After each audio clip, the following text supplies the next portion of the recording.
മൂന്നാറിൽ നിന്ന് 45 കിലോമീറ്ററിന് മുകളിൽ യാത്ര ചെയ്ത് എത്തിയ വട്ടവട എന്ന് പറഞ്ഞ ഗ്രാമമാണ് ഞാൻ ഇത് കാണിച്ചു തരുന്നത്. പാമ്പാടുശോല നാഷണൽ പാർക്ക് വഴി നിന്നാണ് നമ്മളിങ്ങോട്ട് പോകുന്നത്. അവിടുത്തെ ചെക്ക് പോസ്റ്റ് നമ്മളോട് ചോദിക്കും അവിടെ സ്റ്റേ ആണോ എന്ന് ചോദിക്കും. അല്ലെങ്കിൽ ഈവനിങ് ഒരു 6 മണി കഴിയുമ്പോഴത്തേക്ക് റിട്ടേൺ തിരിച്ച് വരണമെന്ന് പറയും. പോകുന്ന വഴിക്ക് എവിടെയും നിർത്തി ഫോട്ടോ എടുക്കരുത്, വന്യജീവികളൊക്കെ ഉള്ള സ്ഥലമാണെന്ന് അവർ പ്രത്യേകം പറഞ്ഞിട്ടുണ്ട്. അപ്പം നമ്മളവിടെ വന്നു, ഒരു ദിവസം അവിടെ തങ്ങി. ഇത് ശരിക്കും ഓഫ് റോഡ് പോലത്തെ ഒരു റോഡാണ്. റോഡിൻ്റെ കണ്ടീഷൻ നല്ല മോശമാണ്. കൂടുതലും ഇവിടെയൊക്കെ ജീപ്പാണ് പോകുന്നത്. പക്ഷേ സാധാരണ വണ്ടികളൊക്കെ കുറച്ച് ആൾക്കാർ യൂസ് ചെയ്യുന്നതായിട്ട് കണ്ടിട്ടുണ്ട്.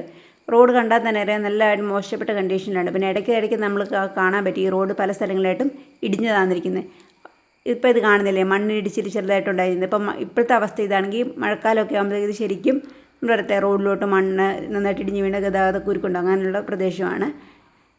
ശരിക്കും മഞ്ഞുള്ളപ്പോൾ ഇങ്ങോട്ട് പോയാൽ ഇവിടുത്തെ കാഴ്ചകളൊക്കെ ഒരുപാട് നല്ലത് തന്നെയുണ്ട്. ചെറിയ ചെറിയ കൃഷിഭൂമികളും കുഞ്ഞു കുഞ്ഞു വീടുകളും എല്ലാം കൂടെ ആയിട്ടും സ്ട്രോബെറി തോട്ടങ്ങളുടെ ഒരു വലിയ നിര തന്നെ ഇവിടെ നമുക്ക് കാണാൻ പറ്റും കേട്ടോ.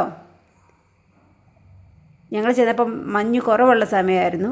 രാവിലെ ആണെങ്കിൽ കുറേ കൊണ്ട് നമുക്ക് മഞ്ഞിൻ്റെ ഇത് കാണാൻ പറ്റും, അല്ലെങ്കിൽ വൈകുന്നേരങ്ങളിലായിരിക്കണം. അപ്പോൾ ഇത്രയൊക്കെ ഉള്ളൂ. ഇഷ്ടപ്പെട്ടെങ്കിൽ ലൈക്ക് ചെയ്യണേ.